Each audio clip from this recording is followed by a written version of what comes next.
ಪುಟ, ಹೇಗಿದ್ಯಾ?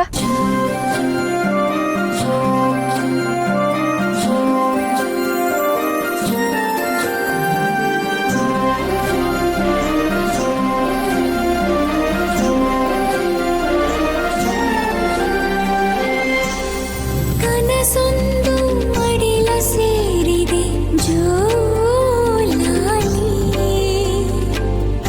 ಬೆಳಕೊಂದು ಮನೆಯ ತುಂಬಿದೆ ಜೋ ಜೋ ಜೋಲಾಲಿ.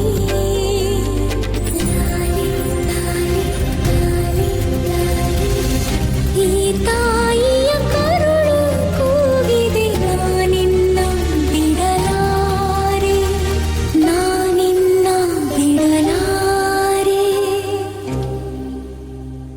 ಆಯ್ತಾ ಪುಟ್ಟ, ನಿನ್ನನ್ನು ಕಾಪಾಡೋದಕ್ಕೆ ಅಂತ ಅಮ್ಮ ಏನೇನು ಮಾಡಬೇಕು ಅದೆಲ್ಲ ಮಾಡ್ತಿದ್ದಾಳೆ. ಆಯ್ತಾ, ಎಲ್ಲ ಬೇಗ ಸರಿ ಹೋಗುತ್ತೆ.